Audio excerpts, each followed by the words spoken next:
إن الحمد لله نحمده ونستعينه من يهده الله فلا مضل له ومن يضلل فلا هادي له أشهد أن لا إله إلا الله وحده لا شريك له وأشهد أن محمدا عبده ورسوله أعوذ بالله السميع العليم من الشيطان الرجيم من همزه ونفخه ونفثه اليوم أكملت لكم دينكم وأتممت عليكم نعمتي ورضيت لكم الإسلام دينا رب اشرح لي صدري ويسر لي أمري واحلل عقدة من لساني يفقهوا قولي اللهم انفعني بما علمتني وعلمني ما ينفعني وزدني علما اللهم إني أعوذ بك من شر ما عملت ومن شر ما لم أعمل اللهم إني أعوذ بك من شر سمعي ومن شر بصري ومن شر لساني ومن شر قلبي ومن شر مني اللهم صل على محمد وأزواجه وذريته كما صليت على آل إبراهيم وبارك على محمد وأزواجه وذريته كما باركت على آل إبراهيم إنك حميد مجيد أما بعد فإن خير الحديث كتاب الله وخير الهدي هدي محمد صلى الله عليه وسلم تسليما كثيرا كثيرا وشر الأمور محدثاتها وكل محدثة بدعة وكل بدعة ضلالة. یہ بات ایک مومن مسلمان کو نہایت خوش کر دیتی ہے کہ میں جس دین کا پیروکار ہوں، جس دین کو مانتا ہوں، وہ دین اللہ رب العالمین نے اتارا ہے، منزل من اللہ ہے، من جانب اللہ ہے. اللہ رب العالمین نے نہ صرف اس دین کو اتارا بلکہ اس دین کی تکمیل بھی خود فرمائی. جس دین کو اللہ نے مکمل کر دیا ہو اس دین میں فقط اتنی بات رہ جاتی ہے کہ جو اللہ کے احکامات ہیں ان کی پیروی کی جائے، اور جن چیزوں سے اللہ نے منع کیا ان سے رکا جائے. مزید کچھ کرنے کہنے کی ضرورت باقی نہیں رہتی. اور محمد صلی اللہ علیہ وآلہ وسلم آپ آخری نبی ہیں، اور قرآن کریم نے آپ کا خاتم النبیین ہونا ثابت کیا ہے. اللہ تعالیٰ فرماتے ہیں وَكَانَ اللَّهُ بِكُلِّ شَيْءٍ عَلِيمًا، کہ رسول اللہ صلی اللہ علیہ وسلم کی ختم نبوت کے ذکر کے بعد اللہ تعالیٰ فرماتے ہیں کہ اللہ تعالیٰ ہر چیز کو بخوبی جانتے ہیں. کسی انسان کے دل دماغ میں یہ بات تو جا سکتی ہے کہ 1400 سال پہلے کا نظام آج اس زمین پر کیسے نافذ ہو سکتا ہے، زمین پر کیسے رائج ہو سکتا ہے. ہم ترقی یافتہ دور کے لوگ ہیں اور وہ قدامت ہے اس دین کے اندر. اللہ تعالیٰ فرماتے ہیں کہ وہ علیم ہے. یہاں اللہ تعالیٰ نے اپنا نام علیم ذکر کیا، جبکہ اللہ تعالیٰ کے بے شمار نام ہیں، اس کے اچھے اچھے نام اسماء الحسنی ہیں. لطیف ذکر نہیں کیا، رحیم ذکر نہیں کیا، رحمان ذکر نہیں کیا. اللہ رب العالمین نے اپنا نام علیم ذکر کیا کہ میرے بندو قیامت تک کے لیے انسانوں کی جو دینی اور دنیاوی ضرورتیں ہیں وہ میرے علم میں ہیں. تنسیساً و تعلیلاً ہر ایک ضرورت کا حل میں نے پیش کر دیا، نازل کر دیا ہے. کوئی مت سمجھے کہ 1400 سال پہلے کا اترا ہوا دین آج شاید مجھے میری حاجت کو، میری ضرورت کو پورا نہیں کر سکتا. ایسی بات نہیں ہے. دین جو ہے دین اسلام، اس کی خوبیوں میں سے یہ ہے کہ وہ ہر وقت تازہ بھی تازہ ہے. میں اور آپ اگر غور کریں اللہ کے سچے دین پر کہ اللہ کا ہم پر کتنا بڑا انعام ہے کہ ایک ایسا دین دیا، میں سمجھتا ہوں کہ شاید وہ دین ہے ہی میرے لیے. اللہ نے میری ضرورتوں کو پورا کرنے کے لیے دین نازل فرمایا. اتنا خوبیوں والا دین ہے. رات کے وقت اگر 1000 فتنہ جنم لے، 1000 فتنہ جنم لے، صبح کا سورج طلوع ہونے سے پہلے اسلام ان فتنوں کی کلا کما کرتا ہے اور ان فتنوں کی سرکوبی کرتا ہے. یہ اسلام کی خوبی ہے. تو دین اللہ نے مکمل کر دیا. ذرا آپ اس بات پہ غور کریں نا, یہ کتنی خوبصورت بات ہے. اور اللہ نے ہم پر جتنے انعامات کیے ہیں, سب سے بڑا انعام وہ تکمیل دین کا ہے کہ اللہ نے ہمیں مکمل دین دیا, اور یہ سب سے بڑا اللہ کا انعام ہے. آپ ہمیں کسی اور دین کی ضرورت نہیں, اور محمد صلی اللہ علیہ وسلم کے بعد کسی نبی کی بھی ہمیں ضرورت نہیں رہ گئی. حلال وہی جو 1400 سال پہلے اللہ نے محمد صلی اللہ علیہ وسلم کے ذریعے حلال قرار دیا, اور حرام وہ جو اللہ نے 1400 سال پہلے محمد صلی اللہ علیہ وسلم کی زبان پر حرام قرار دیا. کتنی خوبصورتی ہے. امام مالک رحمت اللہ علیہ آپ فقیہ حرمین ہیں اور مجتہد مطلق ہیں. آپ ایک نہایت ہی خوبصورت بات فرمائی آپ نے. الاحکام فی اصول الاحکام ابن حزم کے اندر ہے کہ من احدث فی هذه الامه اليوم شيئا لم يكن عليه سلفها فقد زعم ان محمد صلی اللہ علیہ وسلم خان الرسالہ لأن الله يقول اليوم اكملت لكم دينكم فما لم يكن يومئذ دينا فلا يكون اليوم دينا.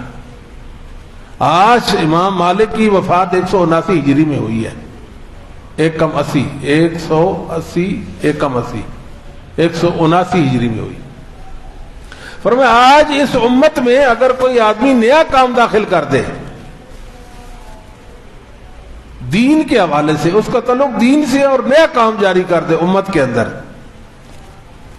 جو اسلاف امت کی زندگیوں میں جس کا کوئی وجود اور ذکر نہیں تھا, وہ صحابہ اس کو نہیں جانتے پہچانتے تھے, تابعین تبع تابعین اس سے واقف نہیں تھے, اور وہ امت میں ایک نیا کام جاری کر دیتا ہے.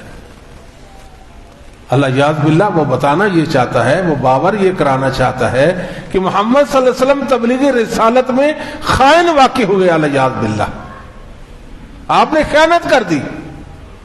کام آپ کا تھا کہ اللہ کے دین کا یہ عمل لوگوں کو بتاتے, آپ نے نہیں بتایا, میں لوگوں کو بتا رہا ہوں. امام مالک فرماتے ہیں اللہ تو فرماتے ہیں میں نے دین مکمل کر دیا, اور یہ چلا ہے نئے نئے احکام اور نئی نئی باتیں دین میں داخل کرنے کو. فرماتے ہیں جو اس وقت دین نہ تھا, صحابہ کے دور میں جو عمل دین کا درجہ نہ پا سکا, وہ آج بھی دین کا درجہ نہیں پا سکتا. یہ ہماری دعوت کا مرکزی محور ہے, یہ بات سمجھ لینی چاہیے. ہمارے اور دوسرے لوگوں میں فرق بھی یہی ہے, ہم اس دین پر اکتفا کرتے ہیں جس دین پر اسلاف امت نے اکتفا کیا. ہم دین میں زیادتیاں نہیں کرتے, نیت نئے کام داخل نہیں کرتے. نبی کریم صلی اللہ علیہ وآلہ وسلم نے اشارہ فرما دیا تھا یکون من بعدی یکون ائمۃ من بعدی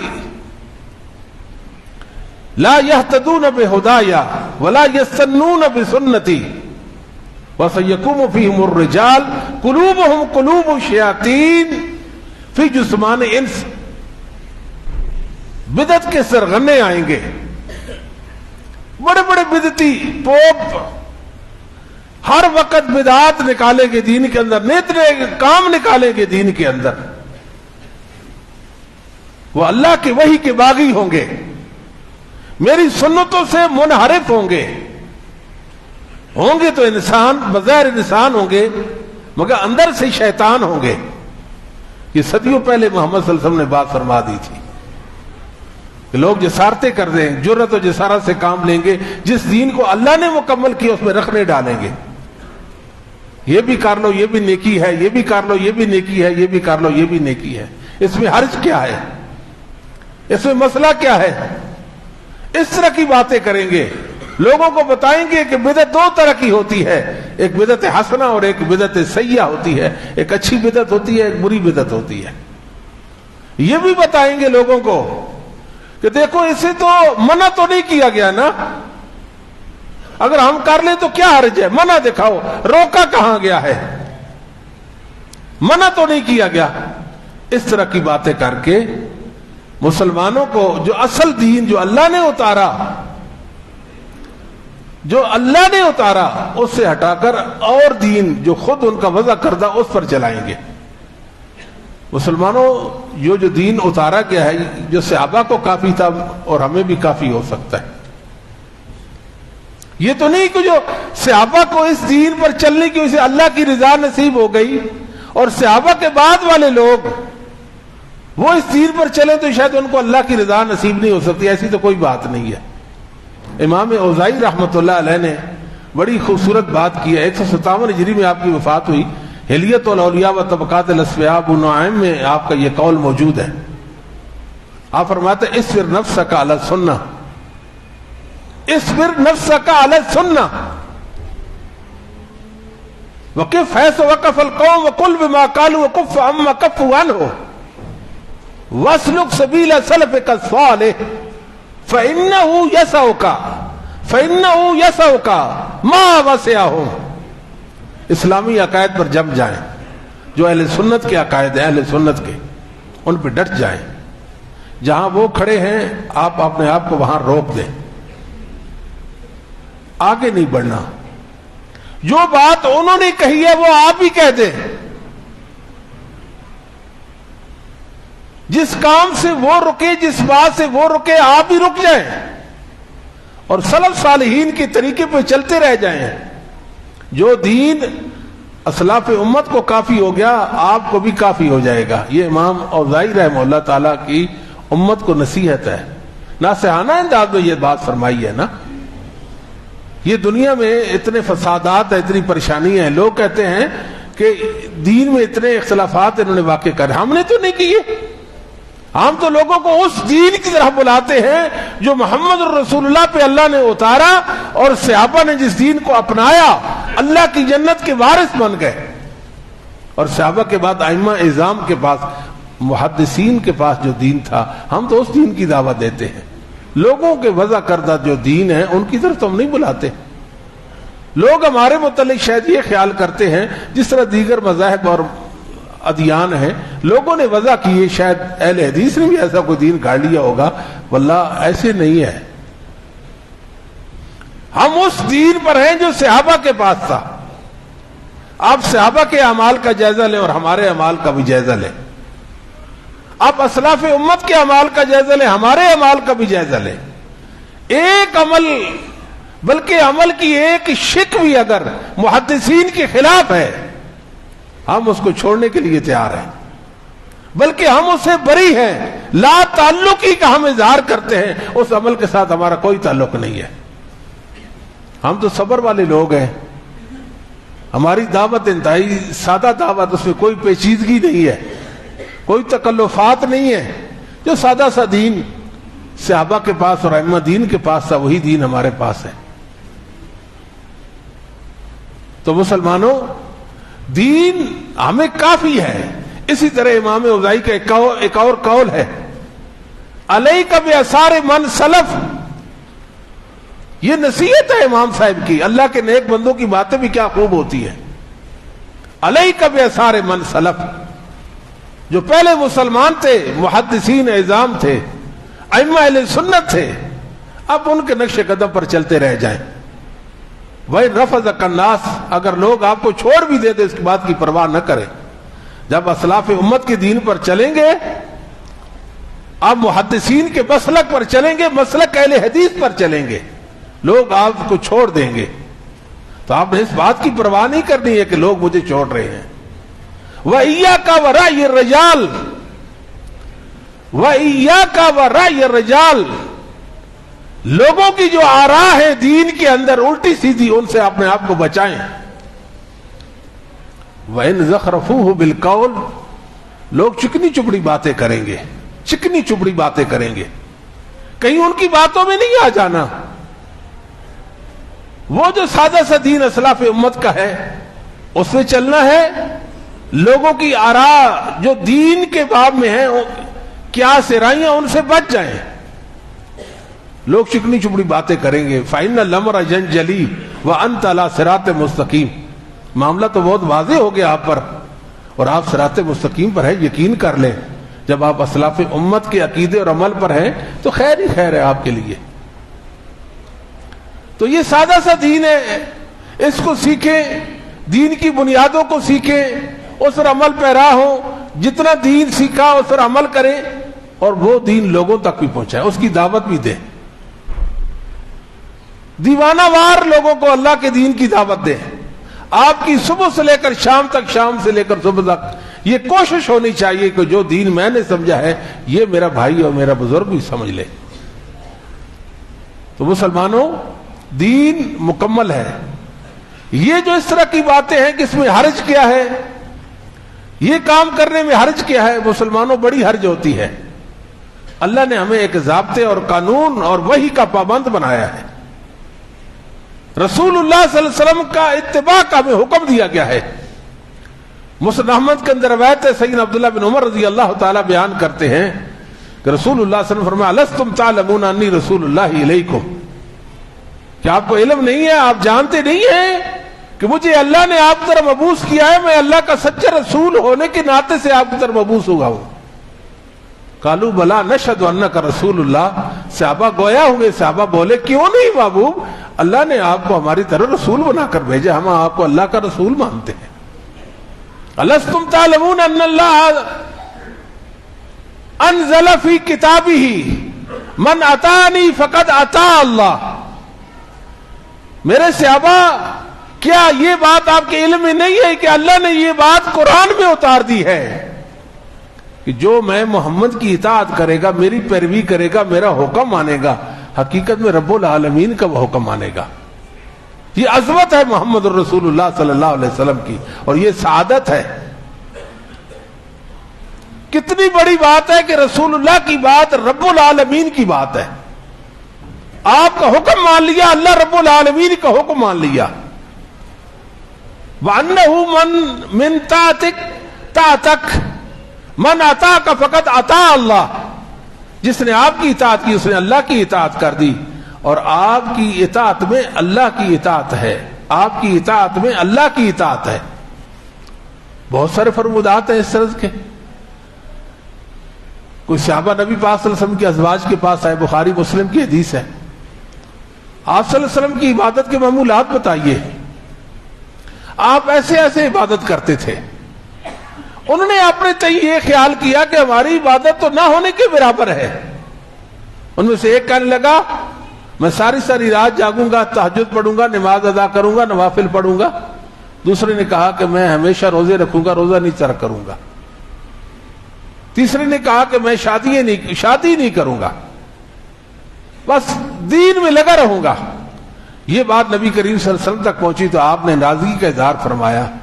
آپ نے فرمایا میں سب سے بڑھ کر اللہ سے ڈرنے والا ہوں، میں نماز بھی پڑھتا ہوں، سوتا بھی ہوں، سو بھی جاتا ہوں، روزے بھی رکھتا ہوں، ترک بھی کر دیتا ہوں، میں نے شادیاں کی ہوئی ہیں، میں سب اولاد ہوں۔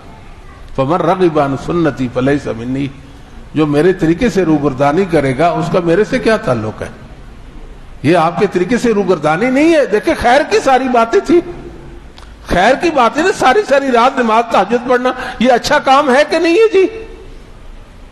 بہترین نیکی ہے کہ نہیں؟ مگر دین میں تجاوز نہیں ہے، دین میں اتباع ہے۔ یا ایھا الذین آمنوا لا تقدموا بین یدی اللہ ورسولہ، ایمان والو اللہ اور اس کے رسول سے پیش قدمی مت کرو۔ جو اللہ کا حکم ہے اس سے تجاوز میں، اس سے آگے بڑھنے کی کوشش مت کرو، رسول اللہ سے آگے مت بڑھو۔ یہ تو منع کر دیا گیا ہمیں ان باتوں سے۔ عبداللہ بن مسعود رضی اللہ تعالیٰ نے ایک لوگوں کا عمل دیکھا۔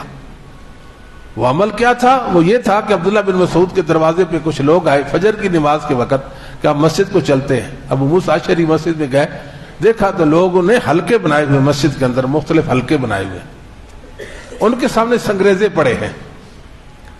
ایک ان میں سے کہتا ہے کہ 100 بار الحمدللہ کہو، وہ الحمدللہ کہتے ہیں۔ دوسرا کہتا ہے سبحان اللہ کہو 100 بار، وہ 100 بار سبحان اللہ کہتے ہیں۔ تیسرا کہتا ہے لا الہ الا اللہ ان سنگریزوں پر پڑھو، اور وہ پڑھ رہے ہیں۔ ابو موسیٰ اشعری نے جب دیکھا، عبداللہ بن مسعود رضی اللہ تعالیٰ کے گھر گئے، کہا میں نے مسجد میں کام دیکھا، بظاہر کام تو اچھا ہے، اب آپ کی رائے کا منتظر ہوں کہ آپ کیا فرماتے ہیں۔ فرمایا کیا دیکھا؟ میں نے دیکھا لوگ ایسے ایسے حلقہ بنائے بیٹھے نماز فجر سے پہلے مسجد میں اور سنگریزوں پر پڑھ رہے ہیں۔ فرمایا آپ نے کیا کہا؟ میں نے کچھ نہیں کہا، آپ کی رائے کا انتظار ہے۔ فرمایا کیوں نہ کہا، لوگوں اپنی برائیوں کو شمار کرو، چھوڑو تم نیکیاں کرنے چلے ہو اپنی برائیوں کو شمار کرو. میں زمانہ دیتا ہوں تمہاری نیکیاں ضائع نہیں ہوں گی، لیکن یہ کیا کر رہے ہو؟ ابھی تو رسول اللہ صلی اللہ علیہ وسلم کا قریب وفات کا زمانہ قریب ہے، کچھ عرصے پہلے ہی آپ کی وفات ہوئی، ابھی آپ کے صحابہ زندہ ہیں. رسول اللہ جو برتن استعمال کرتے تھے ابھی تو وہ برتن بھی نہیں ٹوٹے. آپ جو کپڑے زیب تن کرتے تھے وہ بھی سیدھا نہیں ہوئے، اور تم نے دین میں اس طرح کی باتیں جاری کر دی. مسلمانوں، کیا اللہ کا ذکر مشروع اور مستحب عمل ہے کہ نہیں ہے؟ وہ اللہ کا ذکر ہی کر رہے تھے، تو عبداللہ بن مسعود نے کیوں ٹوک دیا؟ ان کو روکا کیوں؟ کام درست تھا مگر اس کا رنگ ڈھنگ اور طریقہ شریعت کے مطابق نہیں تھا، تو آپ نے اسے منع کر دیا اور اس کو بدعت قرار دیا، اور بدعت کو امت کی ضلالت کا باعث اور بربادی کا ذریعہ قرار دیا. یہ بات سمجھ جانی چاہیے. آپ فرمایا یہ کیوں کر رہے ہو؟ ہم اللہ کا ذکر کر رہے ہیں، ہم یہ چاہتے ہیں کہ ہمیں اللہ کی رضا نصیب ہو جائے. فرمایا کم من مرید للخیر لن یصیبہ. دنیا میں کتنے لوگ ہیں جو نیکی کا ارادہ رکھتے ہوئے نیکی کماتے ہیں مگر ان کو نیکی ملتی نہیں، حاصل نہیں ہوتی. لوگوں نے تو دین کو مذاق سمجھ لیے، جو جی میں آئے کرتے رہ جائیں. یہ تو نہیں ہے. مسلمانوں، اللہ کے بعد تھوڑا عمل لے کر جاؤ، تھوڑا عمل لے کر جاؤ، مگر صحیح العقیدہ ہو کر وہ عمل کماؤ. بدعتی شخص کا عمل اللہ کو قبول نہیں ہے ایک، اور وہ عمل اللہ کے لیے کر کے جاؤ. یہ بہت بڑی بات ہوتی ہے کہ انسان اپنے رب کے لیے جینا شروع کر دے. جو بھی کام کرے، جو بھی بات کرے، اپنے اللہ کو راضی کرنے کے لیے کرے. یہ بہت بڑی سعادت مندی ہے. اللہ جس کو یہ نصیب کر دے وہ تو بڑا خوش قسمت ہے. ہم کتنے عمل ہیں جو اپنے اللہ کے لیے کماتے ہیں. اللہ عالم، اللہ بہتر جانتے ہیں کہ اللہ کے ہاں کون سا عمل قبول و منظور ہو جائے گا. اور سنت کے مطابق پھونک پھونک کر قدم رکھے، پھونک پھونک کر قدم رکھے، پھونک پھونک کر قدم رکھے. یہ نہ ہو کہ عمل کماتے جائیں اور وہ ضائع ہوتا چلا جائے، کماتے چلے جائیں اور وہ ضائع ہوتا چلا جائے. نہیں، شریعت کی مکمل رہنمائی حاصل کر لیں کہ اللہ اور اس کے رسول مجھے اس حوالے سے کیا کہتے ہیں، اور پھر وہ عمل کریں. ورنہ تو یہ بدعت کا کام ہو جائے گا. بدعت مبغوض ترین عمل ہے اللہ کے ہاں. فلا وربک لا یؤمنون حتی یحکموک فیما شجر بینہم ثم لا یجدوا فی انفسہم حرجا مما قضیت ویسلموا تسلیما.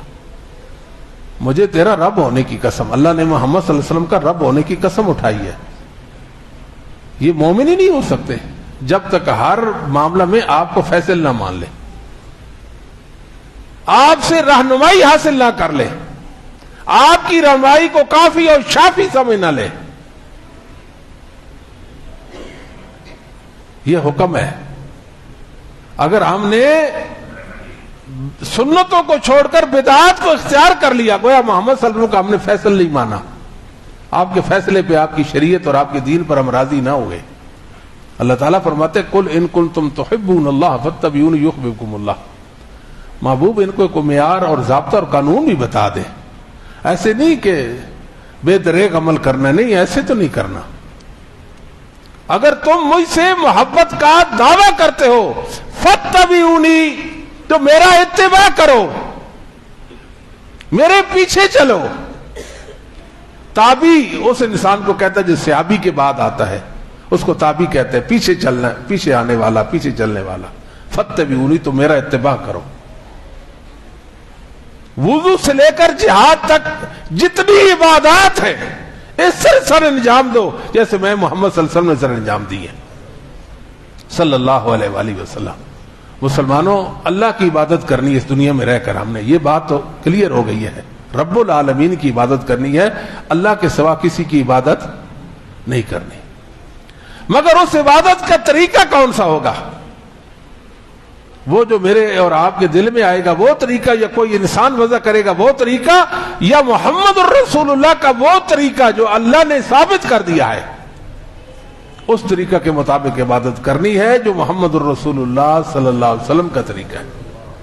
اللہ نے اپنی عبادت کیسے کرنے کا حکم دیا؟ جیسے محمد صلی اللہ علیہ وسلم نے کر کے دکھائی ہے. جیسے آپ نے کی ہے. اللہ کہتے ہیں میری عبادت ایسے کرو پھر میں قبول کروں گا، ورنہ تمہارے اعمال ضائع برباد. وَقَدِمْنَا إِلَىٰ مَا عَمِلُوا مِنْ عَمَلٍ فَجَعَلْنَاهُ هَبَاءً مَنْثُورًا. لوگ عمل لائیں گے، اللہ کے پاس لائیں گے. اللہ فرماتے ہیں ہم اعمال کا جائزہ لیں گے. پھر کیا خیال ہے اگر آخرت پر ایمان ہے تو یہ نہیں سوچتے ہم کہ اللہ ہمارے اعمال کا جائزہ لیں گے؟ سنت کے مطابق ہے یا مخالف ہے؟ اللہ کے لیے کیا گیا یا کسی اور غرض و غرض سے کیا گیا؟ جائزہ لیں گے. اور کتنوں کے اعمال ایسے ہوں گے وہ ہبا منصورہ کر دیں گے ان کو. دروازہ کا کباڑ کھلا ہونا تو ذرات آتے سورج طلوع ہو عصر کے وقت، اور جب سورج طلوع ہو تو اس وقت آپ نے دیکھے وہ ذرات کمرے میں داخل ہوتے ہیں، ان کو ہبا منصورہ کرتے ہیں، اڑتے ہوئے ذرات. اللہ فرماتا ہے پھر کتنے ایسے ہیں جن کے اعمال کو ہم ایسا کر دیں گے. هل اتاک حدیث الغاشیہ وجوہ یومئذ خاشیہ عاملۃ ناصبہ تصلی نارا حامیہ. کتنے ہوں گے امال کر کر کے، امال کما کما کر تھک ہار چکے ہوں گے. تھکاوٹ ان کے چہروں سے عیا ہوگی، تھکاوٹ ان کے چہروں سے عیا ہوگی. اللہ فرماتے ہم ان کو بھڑکتی آگ میں ڈال دیں گے. مسلمانوں، عمل کماتے کماتے تھکے ہاروں کو اللہ جہنم میں ڈال دیں گے. کبھی ہم نے غور نہیں کیا آخر وجہ کیا ہے؟ وجہ یہ ہے کہ انہوں نے ایک تو صحیح عقیدہ کے ہوتے ہوئے عمل نہیں کیا ہوگا. عقیدہ تو اچھا ہوگا، اللہ کے لیے عمل نہیں کیا ہوگا. اللہ کے لیے عمل تو کیا ہوگا مگر سنت کے مطابق عمل نہیں کیا ہوگا. ایسے ہے کہ نہیں ہے؟ تو اس بات کا خیال ہے اولئک الذین اشتروا الضلالۃ بالہدی فما ربحت تجارتہم وما کانوا مہتدین. اللہ فرماتا ہے یہ وہ سوداگر ہیں جنہوں نے نقصان کی تجارت کی ہے، نقصان کی تجارت کی ہے. ایمان کے بدلے میں کفر کے سوداگر بن گئے، ہدایت کے بدلے میں گمراہی خرید لی، سنت کے بدلے میں بدعت کے شیدا بن گئے. ان کو یہ تجارت فائدہ نہ دے گی، فائدہ نہ دے گی. فائدہ کب تجارت دے گی؟ عقیدہ بھی اچھا ہے، عمل بھی اچھا ہے، مطلب سنت کے مطابق ہے اور نیت بھی اچھی ہے. ورنہ اس بات پر نازا نہ ہو، خوش نہ ہو کہ میرے پاس اتنے اعمال ہیں. اللہ تعالیٰ کے ہاں اعمال کی ضخامت نہیں دیکھی جاتی. آپ کے پاس تہامہ پہاڑوں جتنا کوئی عمل ہے نہیں، ایسا نہیں ہے. سمندر جتنا کوئی عمل ہے نہیں، ایسا نہیں ہے. اللہ تو اپنے بندوں کے دل کی دنیا کو دیکھتے ہیں کہ میرے بندے نے میری محبت میں عمل کیسے کیا. اللہ تعالیٰ تو یہ چاہتے ہیں اپنے بندوں سے اور یہ دیکھتے ہیں. مسلمانوں، اس بات پر بھی خوش ہو جائیے کہ محمد صلی اللہ علیہ وسلم کی ایک ایک ادا کو اس زمین پر میرے اللہ نے باقی چھوڑا ہے. یہ بات ٹھیک ہے یا غلط ہے؟ رسول اللہ صلی اللہ علیہ وسلم نے جو بھی عمل کیا، جو بھی فرمایا، جو فرمایا میرے اللہ نے اس کو میرے اور آپ کے لیے محفوظ کر دیا ہے. یہ خوش نہیں کرتی ہمیں بات؟ کتنی فخر و عزت کی بات ہے. ہم کہہ سکتے ہیں یہ ہمارے پیغمبر کا عمل ہے، یہ ہمارے نبی کریم صلی اللہ علیہ وسلم کی سنت ہے، آپ کا یہ قول ہے، یہ آپ کی حدیث ہے. تو لہذا رسول اللہ صلی اللہ علیہ وسلم کی سنتوں کو اپنانا ہوگا، سنتوں کو اپنانا ہوگا. اور اس انداز میں جس انداز میں صحابہ نے دین کو اپنایا. اللہ تعالیٰ فرماتے ہیں یا ایھا الذین آمنوا آمنوا باللہ ورسولہ. ایمان والو، اللہ تعالیٰ نے بڑے عزت والے لقب کے ساتھ ملقب کیا ہے. بڑے اچھے انداز میں اللہ اپنے مومن بندوں سے مخاطب ہے. یا ایھا الذین آمنوا، اے وہ میرے بندو جو ایمان لائے ہو. تھوڑی بات ہے اللہ جس کو ایمان والا کہہ دے اور کہے ایمان والو. کبھی اس پر آپ نے غور نہیں؟ قرآن کریم میں آپ نے پڑھا نہیں کبھی اللہ کا یہ فرمان کہ یا ایھا الذین آمنوا؟ میں بھی ان خوش نصیبوں میں ہو جاؤں جن کو اللہ ایمان والا کہہ کر پکارتا ہے. انسان کی کوشش تو ہونی چاہیے نا، خیر و خیرات کی طرح اپنے آپ کو بڑھائیں نا. کہ یا ایھا الذین آمنوا آمنوا باللہ ورسولہ، ایمان والو اللہ اور اس کے رسول پر ایمان لے آؤ. کیا مطلب ہے؟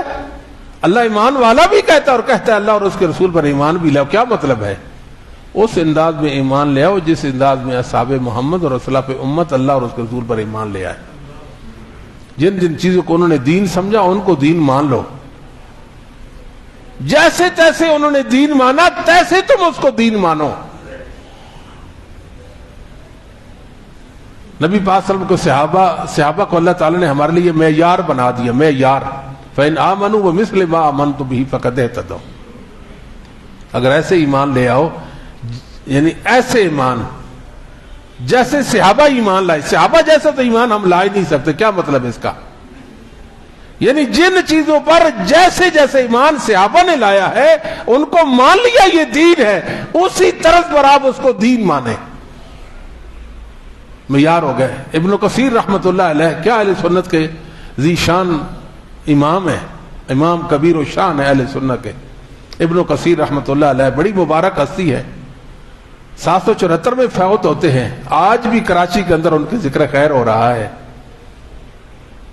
تفسیر ابن کثیر لکھی, پہلوں اور بعد والوں کا تفسیری علم اس میں جمع کر دیا. اللہ کے کلام کی تفہیم کے لیے بہترین تفسیر امت کے سامنے پیش کی. مسلمانوں اگر نیک بننا چاہتے ہیں تفسیر ابن کثیر کا مطالعہ کیا کریں. امام ابن کثیر کی برکت اور ان کی نیکی آپ کو نصیب ہو جائے گی. برکت کے طور پر 1-2 صفحے روزانہ تفسیر ابن کثیر کے پڑھا کریں. اما اہل السنہ والجماعہ فیقولون فی کل قول فعل لم یثبت عن الصحابہ وبدع لانه لو كان خیرا لسبقونا الیہ لانهم لم يتركوا خصلۃ من خصال الخیر الا وقد بادروا الیہا. فرمایا سنی اہل السنہ والجماعت کون ہوتے ہیں؟ ایک معیار بتایا. ادھر تو ہر ایک کہتا ہے میں سنی ہوں, لیکن سنی ہونے کا کوئی معیار بھی ہے کہ کوئی نہیں ہے؟ جو معیار ہے اہل سنت کے اپنے عقائد و اعمال ہیں جو ان کو دوسروں سے ممتاز کر دیتے ہیں. یہ وہ اعمال ہیں جو اہل سنت کے ہیں, یہ وہ عقائد ہیں جو اہل سنت کے ہیں. فرمایا سنی وہ ہوتا ہے ہر قول ہر فعل جو صحابہ سے ثابت نہیں اس کو بدعت سمجھتا ہے, اسے بدعت سمجھتا ہے. اگر وہ نیکی ہوتی جو آج میں اور آپ نیکی سمجھ کے کر رہے ہیں وہ دین ہوتا تو صحابہ اس کی طرف لپک پڑتے. صحابہ اس کی طرف لپک پڑتے. صحابہ کا لپک پڑنا یہ دلیل کہ یہ دین ہے, کیونکہ صحابہ تو نیکیوں کو چن چن کر اختیار کرتے تھے. چن چن کر نیکیاں اختیار کرتے تھے. یہ صحابہ کا وصف تھا, وصف جمیل تھا صحابہ کا. اور صحابہ کی زندگیوں کو میرے اللہ نے ہمارے لیے محفوظ کر دیا. محمد صلی اللہ علیہ وسلم کے ایک ایک صحابی کی ادا, ان کے شب و روز, ان کی زندگی کا ایک ایک لحظہ, ان کا ایک ایک سانس موجود ہے ہمارے پاس. بڑی فخر و عزت کی بات ہے. اپنے رب کا شکر بجا لایا کرے کہ میرے رب کریم اس دین کا مجھے پیروکار بنایا ہے جس دین کے ماننے والوں کا دین بھی تو نے میرے لیے محفوظ کر دیا ہے. یعنی صحابہ کا دین ہمارے لیے محفوظ ہو گیا ہے. تو لہذا صحابہ کو ہم نے معیار بنانا ہے. صحابہ معیار حق ہے, معیار ایمان ہے, معیار دین ہے. صحابہ حرف آخر ہے دین کے اندر. سبحان اللہ. جب 2 حدیثوں میں تعارض ہوتا ہے تو ہم اصحاب محمد کے پاس جاتے ہیں کہ ان 2 حدیثوں میں تطبیق کیا بنے گی. جب صحابہ میں اختلاف ہوتا ہے ہم رسول اللہ کے حدیث کی طرف جاتے ہیں. فَإِن تَنَازَعْتُمْ فِي شَيْءٍ فَرُدُّوهُ إِلَى اللَّهِ وَرَسُولِهِ. کتنا خوبصورت دین تھا صحابہ کے پاس. ایک بات کہ سیدنا عبداللہ بن مسعود رضی اللہ تعالی, آپ جلیل القدر صحابی ہیں, صاحب نالین ہے والوساطہ, نبی کریم صلی اللہ علیہ وسلم کے خدمت گزار صحابی تھے. لا يجل احدكم شيئا من صلاة يرى ان حق ان لا ينصرف الا عن يمينه لقد رأيت رسول اللہ صلی اللہ علیہ وسلم كثيرا ينصرف عن يساره. عبداللہ بن مسعود رضی اللہ تعالیٰ فرماتے ہیں نماز میں شیطان کا حصہ مقرر نہ کرو. وہ کیسے؟ ایک امام مقتدیوں کی طرف دائیں جانب سے پھرتا ہے. کیا کرتا ہے؟ دائیں جانب سے پھرتا ہے اور کہتا ہے مجھ پر لازم ہے کہ میں دائیں جانب سے ہی پھروں گا.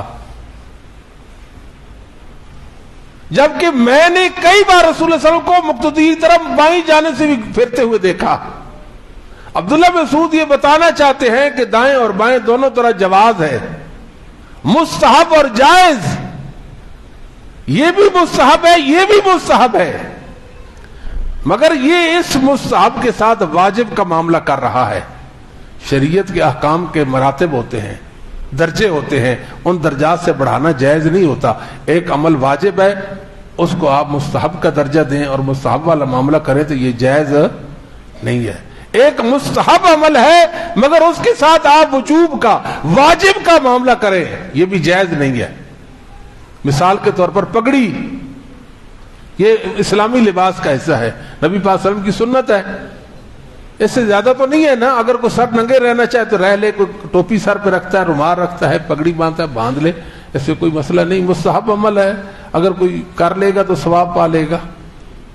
مگر بعض لوگوں کو دیکھنے میں آیا ہے کہ وہ پگڑی باندھنا ضروری سمجھتے ہیں، جو پگڑی نہیں باندھتے ان پر انگشت نمائی کرتے ہیں، یہ ایسے اور ایسے، یہ پگڑی نہیں باندھتے، پگڑی نہیں باندھتے، نہ ان کا عقیدہ اچھا نہ ان کا عمل اچھا، مگر بعض اعمال میں ان میں تشدد پایا جاتا ہے، تشدد، سختی کرتے اور بے جا سختی کرتے ہیں۔ ہے عمل مستحب اور معاملہ واجب کا کر رہے ہیں۔ بات سمجھ آتی ہے کہ نہیں آتی؟ عمل مستحب اور معاملہ واجب ہونے کا۔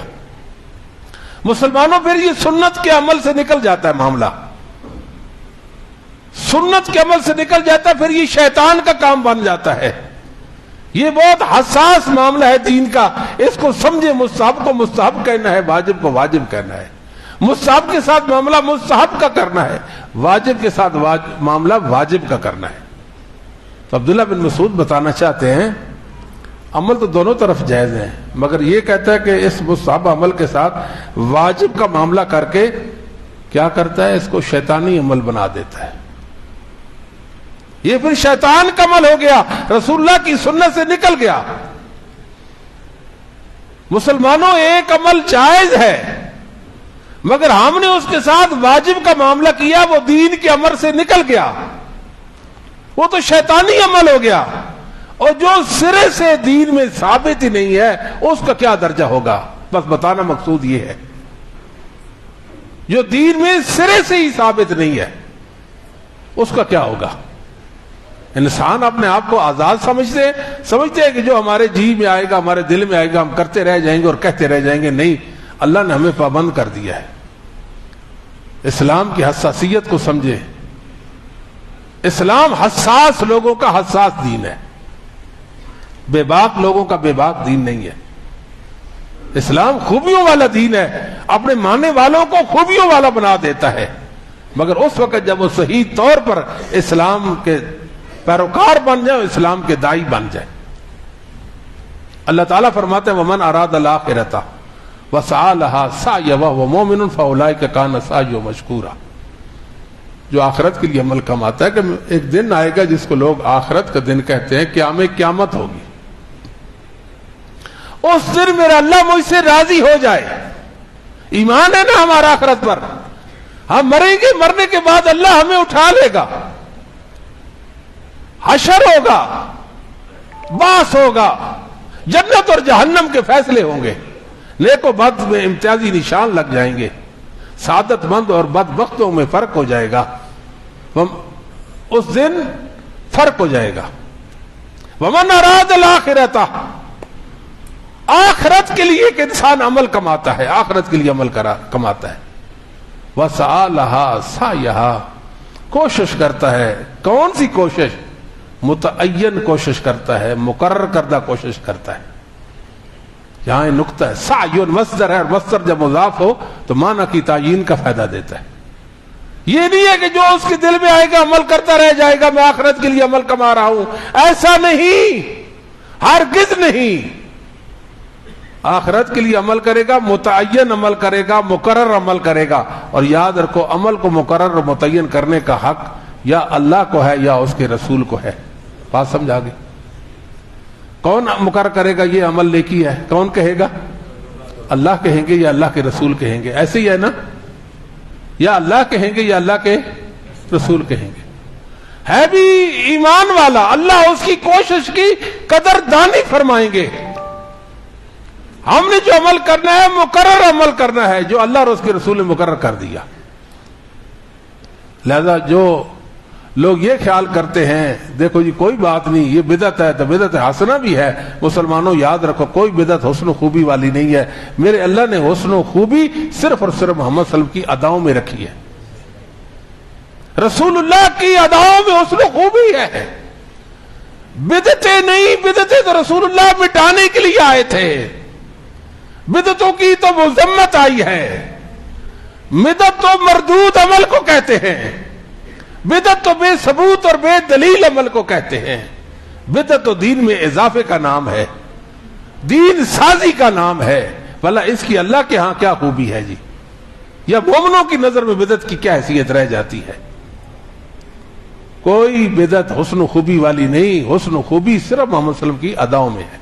عبداللہ بن عمر رضی اللہ تعالیٰ فرمایا کرتے کل بدعت ضلالہ وَإِرَّا نَاسُ حَسَنَا. المدخل بیکی کے اندر یہ روایت موجود ہے کہ ہر بدعت گمراہی اور ضلالت. خواہ لوگ اس کو حسنہ کہتے پر یہ بدعت حسنہ ہے، یہ بدعت حسنہ ہے، بدعت حسنہ ہے. کہاں حسنہ ہے؟ کوئی حسنہ نہیں. کل بدعت ضلالہ، ہر بدعت گمراہی ہے. کل بدعت ضلالہ، کوئی بدعت حسن و خوبی والی نہیں، ہر بدعت گمراہی ہے. کسی بدعت میں کوئی خوبی نہیں. بدعت کی تعریف کیا ہے وَهِيَ مَا لَمْ يَكُنْ لَهُ أَصْلٌ فِي الْكِتَابِ وَالسُّنَّةِ وَقِيلُ إِظْهَارُ الشَّيْءِ لَمْ يَكُنْ فِي عَهْدِ رَسُولِ صلی اللہ علیہ وسلم وَلَا فِي زَمَنِ الصَّحَابَہ. بدعت وہ چیز جس کی اصل، جس کا ثبوت نہ قرآن میں نہ حدیث میں، یا نبی پاک کے زمانہ میں جو کام نہ ہوا ہو، جو صحابہ کے دور میں نہ ہوا ہو، وہ بدعت ہوتا ہے. بھلا جس کام پر اللہ نے کوئی برہان اور دلیل نہیں اتاری، آپ اس کو دو حصوں میں ڈیوائیڈ کر دیں اور کہیں کہ یہ اچھا ہے اور یہ برا ہے، یہ کہاں کے انصاف کی بات ہے؟ علامہ شاطبی رحمۃ اللہ علیہ بہت بڑے عالم گزرے ہیں، انہوں نے لکھا ہے فَهُوَ بِحَسْبِ الْإِسْتِقْرَاءِ إِجْمَاعٌ ثَابِتٌ يَدُلُّ عَلَى كُلِّ بِدْعَةٍ لَيْسَتْ بِحَقٍّ بَلْ هِيَ مِنَ الْبَاطِلِ. اجماع سلف الصالح من الصحابہ والتابعین من یلیہم علی ذمها كذلك وتقبیح والهروب عنها وعمن اتصف بشیء منها ولم یقع فی ذلك منهم توقف ولا مثنویہ. کیا خوبصورت بات کی ہے ابن امام شاطبی رحمۃ اللہ علیہ نے. 790 میں آپ فوت ہوتے ہیں. بڑی خوبصورت بات کی ہے. بدعتوں کہ باطل ہونے پر اجماع ہو چکا ہے. ہر بدعت باطل، ہر بدعت نہ حق ہے. حق صرف رسول اللہ صلی اللہ علیہ وسلم کی سنت اور دین ہے. حق. علامہ شاطبی نے بہت خوبصورت بات کہی ہے ان ھذا التقسیم امر مخترع لا يدل علیہ دلیل شرعی لأن من حقیقت البدعۃ لا يدل علیہا دلیل شرعی لا من نصوص شرع ولا من قواعدہ. یہ بدعت کی تقسیم جو لوگ دعویٰ کرتے ہیں کہ بدعت دو طرح کی ہوتی ہے، حسنہ اور سیئہ، یہ بدعت کی تقسیم یہ خود بدعی نظریہ ہے. بدعت کی تقسیم خود بذات خود بدعت ہے. سمجھاتی ہے کیوں؟ اس لیے اس تقسیم پر شریعت کی کوئی دلیل نہیں ہے.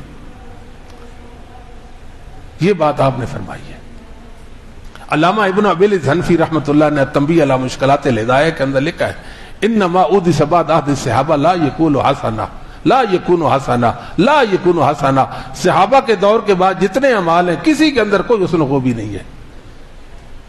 مسلمانوں کتنی خوبصورت بات ہے کہ اللہ نے دین اتارا، اس دین کا نمونہ محمد صلی اللہ علیہ وسلم نے پیش کیا، اس نمونہ کو صحابہ محمد نے دیکھا، اس نمونے کو اللہ نے ہمارے لیے محفوظ کر دیا. ہم سیر ہی نہیں ہوتے، دین کے حوالے سے ہماری بھوک ہی نہیں مٹتی. آئے دین کے اندر دین کے نئی باتیں داخل کر رہے ہیں.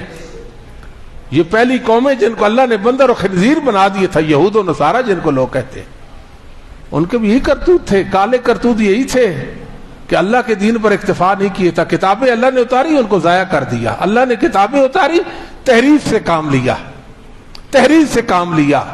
ان کے منچاہی مطلب اور تفسیریں اور معنی لیے اور لوگوں کو بتایا یہ کرنے سے یہ ہو جاتا ہے اور وہ کرنے سے وہ ہو جاتا ہے. اور دعویٰ کیا نحن ابناء اللہ واحباؤہ، ہم تو اللہ کے بیٹے ہوتے اور اللہ کے پورے پیارے ہوتے.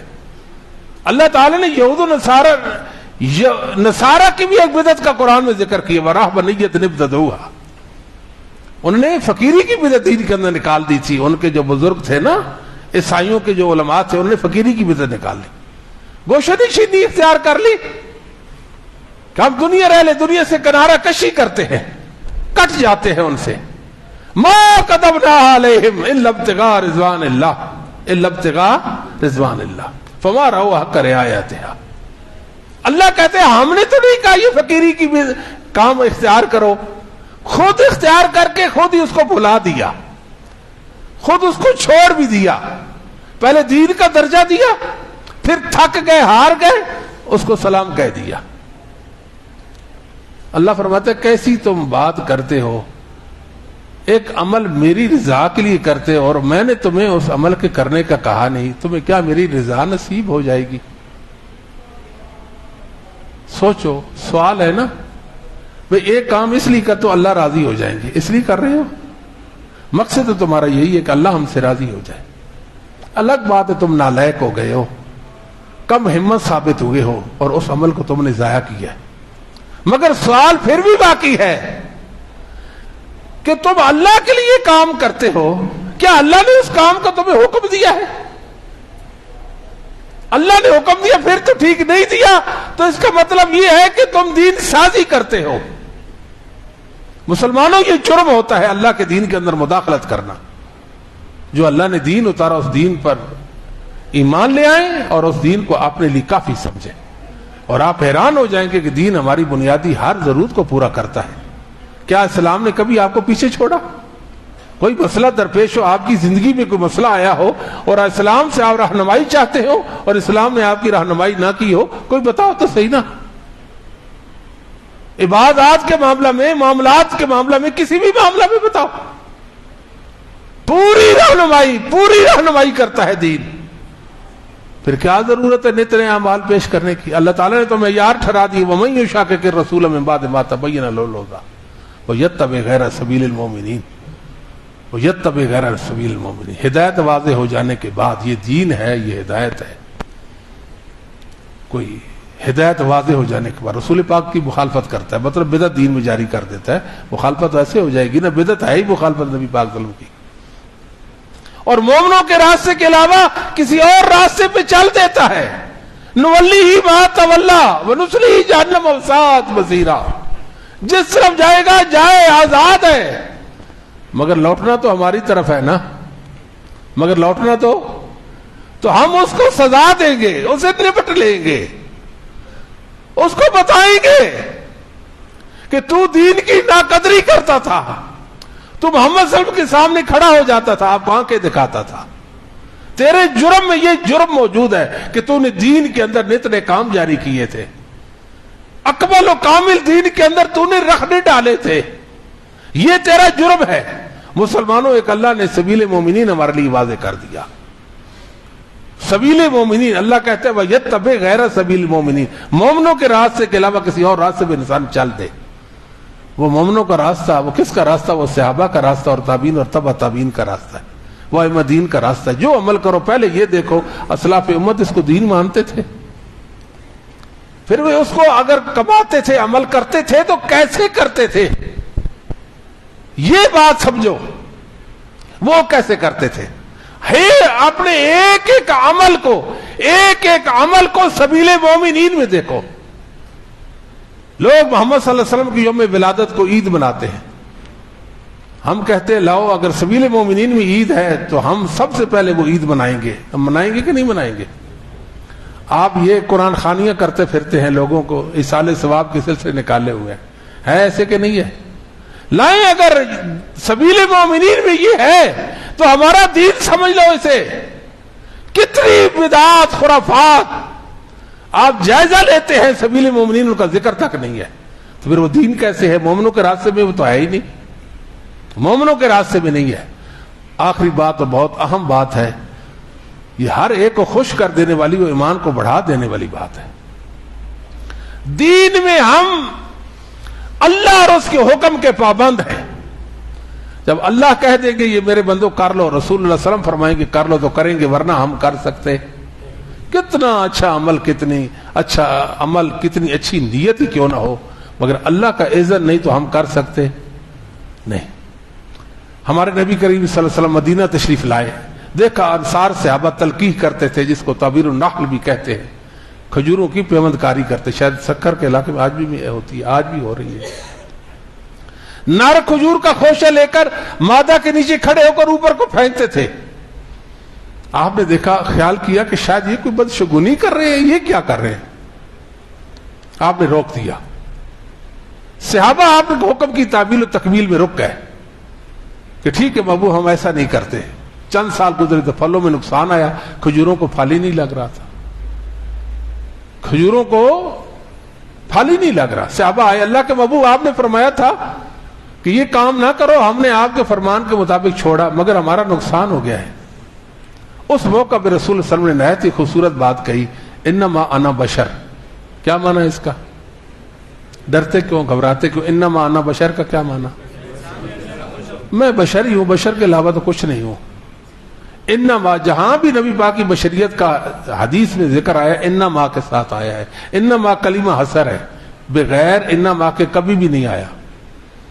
انما انا بشر اذا امرتکم بشیء من دینکم فخذوہ بہ واذا امرتکم بشیء من رأی فانما انا بشر۔ میری دو حیثیتیں ہیں، ایک میں اللہ کا نبی ہونے کی حیثیت سے بات کرتا ہوں، ایک میں عام انسان ہونے کی حیثیت سے بات کرتا ہوں۔ جب میں نبی ہونے کی حیثیت سے بات کرتا ہوں، اس وقت دین کے متعلق جب بات کرتا ہوں، میرا نطق اللہ کی وحی کے ساتھ ہوتا ہے۔ وما ينطق عن الهوى ان هو الا وحی یوحی۔ اللہ فرماتے دین کے معنی محمد اپنی مرضی سے نہیں بولتے، وہی بات کرتے جو اللہ ان پہ نازل کر دیتا۔ اللہ فرماتے محبوب یہ کہہ دے تو کہہ دیتے، ورنہ رسول پاک خاموش رہتے۔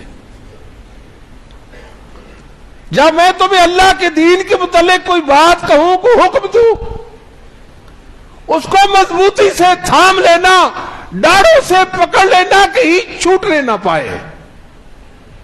ایک بات ایسا بھی ہو جاتا ہے کہ انسان ہونے کے ناطے سے میں آپ کو کوئی بات کہوں تو بے تقاضا بشریت مجھ سے غلطی بھی ہو سکتی ہے۔ فإنما أنا بشر، فإنما أنا، بے تقاضا بشریت مجھ سے غلطی ہو سکتی ہے۔ انی انما ظننت ظنا، صحابہ انتم عالم امر دنیا کو، یہ دنیا کا کام تھا، دین کا معاملہ نہیں تھا۔ میرے خیال میں ایسے ایسے تھا، جبکہ ایسے نہیں تھا، آپ کا نقصان ہو گیا۔ انی انما ظننت ظنا فلا تؤاخذونی بالظن، میں آپ سے سوری کرتا ہوں، آپ سے معذرت چاہتا ہوں، میں آپ سے معذرت چاہتا ہوں۔ اذا حدثتکم عن اللہ شیئا فخذوہ بہ فانی لن اکذب علی اللہ۔ جب میں تمہیں دین کا حکم دوں، دین کے کسی معاملے کا کہوں، اس کو مضبوطی سے پکڑنا۔ کیوں؟ میں اللہ پہ جھوٹ نہیں بول سکتا۔ یہ تو نہیں ہو سکتا میں کہوں یہ کام کرو، میرے اللہ نے مجھے حکم نہ دیا ہو اور میں نے اللہ پر تیسے ویسے ہی جھوٹ بول کر کہہ دیا ہو۔ تو دین اللہ رب العالمین کے اذن کا نام، اللہ اجازت دیں تو ہم کریں گے، اللہ اجازت دیں تو ہم نہیں کریں گے۔ سید عمر بن خطاب رضی اللہ تعالیٰ عنہ حجر اسود کے سامنے کھڑے ہیں۔ حجر اسود جنت کا پتھر ہے، دور سے زیادہ سفید تھا برف سے، اولاد آدم کی شرک اور گناہ کو اسے کالا ہو گیا، اس کو کہتے ہیں حجر اسود، کالا پتھر۔ اس کے سامنے کھڑے ہیں، انی لعلم انک حجر لا تضر ولا تنفع لولا انی رأیت رسول اللہ صلی اللہ علیہ وسلم قبلک ما قبلتک۔ میں جانتا تو پتھر ہے، نفع نقصان نہیں دے سکتا، تیرے اختیار میں نہیں ہے۔ ہاں، میری محمد صلی اللہ علیہ وسلم کے ساتھ عقیدت اور محبت کی انتہا یہ ہے کہ میں تجھے اس لیے بوسہ دیتا ہوں کہ میں نے آقا مولا محمد صلی اللہ علیہ وسلم کو تجھے بوسہ دیتے ہوئے دیکھا۔ یہ نہیں ایک موقع میں نبی پاک نے کوئی کام نہ کیا، وہ کام کرنا یہ دین کا کام پھر نہیں رہ جاتا۔ عمر رضی یہ بتانا چاہتے ہیں نا، محبوب نے آپ کو بوسہ دیا تو میں اس لیے دے رہا ہوں، آپ نے نہ دیا ہوتا تو میں آپ کو نہ دیتا۔ سمجھ آئی کہ نہیں؟ مطلب دین کا عمل ہی نہ رہ جاتا۔ آج اگر محمد صلی اللہ علیہ وسلم کی محبت میں اور آپ کی سنت کی اطاعت و پیروی میں کوئی مسلمان حجر اسود کو بوسہ دیتا ہے تو اللہ تعالیٰ اس کو گناہوں کو معاف کرتے ہیں اور اس کو اجر و ثواب سے نوازتے ہیں. یہ محمد صلی اللہ علیہ وسلم کی سنت کی برکت ہے. شیبہ بن عثمان بن ابی طلحہ کا ایک واقعہ موجود ہے. ابو وائل شقیق بن سلمہ بیان کرتے ہیں کہ میرے پاس شیبہ بن عثمان بن ابی طلحہ یہ کعبۃ اللہ کے کلید بردار تھے. کعبۃ اللہ کے کلید بردار، کنجی کعبۃ اللہ کی ان کے پاس تھی. کہتے ہیں کہ سین حرم میں میرے پاس بیٹھے ہیں. کہتے ہیں ایک دن عمر بھی میرے پاس بیٹھے ہوئے تھے اور کہنے لگے کہ میرا دل کرتا ہے کعبۃ اللہ میں جو سونا اور چاندی ہے غریبوں میں بانٹ دوں، تقسیم کر دوں. میں نے کہا کہ آپ ایسا نہیں کر سکتے، آپ ایسا نہیں کر سکتے. شیبہ میں کیوں نہیں کر سکتا؟ لما، کیوں؟ لم یفعل صاحباک، آپ کے دو ساتھیوں محمد صلی اللہ علیہ وسلم اور ابو بکر نے یہ کام نہیں کیا، اس لیے آپ نہیں کر سکتے. عمر فرمانے لگے ہم المران یقتدی بہما، ہم المران یقتدی بہما. ہاں محمد صلی اللہ علیہ وسلم کی ہستی، ابو بکر کی ہستی تو ایسی ہستیاں ہیں جن کی پیروی چاہیے. یہ نہیں فرمایا اگر انہوں نے منع نہیں کیا، انہوں نے منع نہیں کیا تو لہذا میں کیا نہیں نا، منع بھی تو نہیں کیا تو لہذا میں کر دوں گا، ایسا نہیں ہے. اسلام میں منع کی کوئی بات نہیں ہے، اتباع کی بات ہے. اسلام نام ہے اتباع اور پیروی کا. اسلام نام ہے اللہ کے دین کی پیروی اور اس کی اذن و اجازت کے ساتھ اس پر عمل کرنے کا نام ہے. اب زور کا وقت ہوا جاتا ہے، مثال آج جمعہ کا دن ہے، کتنی رکعتیں پڑے گی جمعہ کی؟ ہم کہیں گے کوئی بات نہیں آج 4 پڑھ لیتے ہیں. امن پوری صاحب جناب آئے ہیں پنجاب سے تو 4 پڑھ لیتے ہیں، ہماری 4 جمعہ کی ہو جائیں گی؟ بھئی ثواب کا کام نہیں ہے 2 کے بجائے 4 پڑھ رہے ہیں. جی جی نہیں پڑھنی جی، کیوں نہیں پڑھنی جی؟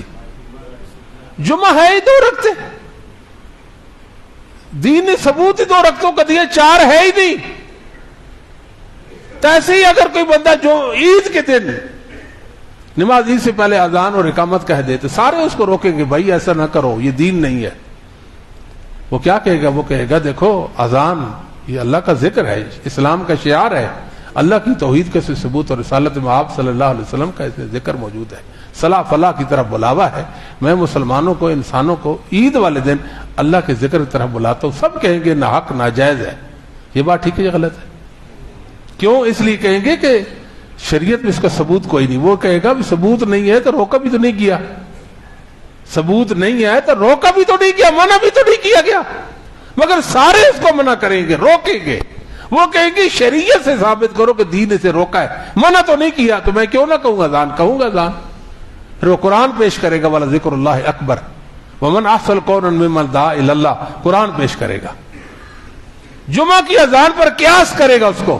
لوگ پھر بھی اس کو روکیں گے کہ آپ یہ کام نہیں کر سکتے. کیوں؟ اس لیے کہ یہ شریعت اور دین سے ثابت نہیں ہے. ایسے ہی عید الفطر کا دن ہے، کوئی مسلمان اٹھے اور جانور ذبح کر دے، قربانی کر دے. عید الفطر کو مسلمان کب قربانیاں کرتے؟ عید الاضحیٰ کو کرتے. اور وہ کب کر دے؟ عید الفطر کو قربانی کر دے. مسلمانوں اس کی نیت میں یہ ہو کہ مجھے اللہ اجر دے، اس کی نیت میں یہ ہو میں مسلمانوں کی، فقیروں کی، غریبوں کی اعانت کروں، وہ عید والے دن میرے گھر سے گوشت کھائیں. نیت اچھی ہے کہ نہیں اچھی؟ عمل اچھا ہے کہ نہیں اچھا؟ اس کی قربانی ہو جائے گی؟ کیوں نہیں ہوگی؟ اس لیے کہ شریعت کی رہنمائی نہیں ہے. وہ کہے گا منع دکھاؤ، منع بھی تو نہیں ہے نا عید الفطر والے دن قربانی کرنا. چلو عید الاضحیٰ کو تو قربانی کرنا ہی ہے، عید الفطر کو منع بھی تو نہیں ہے. تو مسلمانوں منع کی کوئی بات نہیں ہے، منع کی کوئی بات نہیں ہے. دین اللہ اور اس کے رسول کے اتباع کا نام ہے. اللہ سے دعا ہے اللہ تعالی ہمارے دلوں میں خشیت، اپنی خشیت اور اپنی محبت اور اپنی تعظیم پیدا کر دے. ہم جئیں تو اپنے رب کی محبت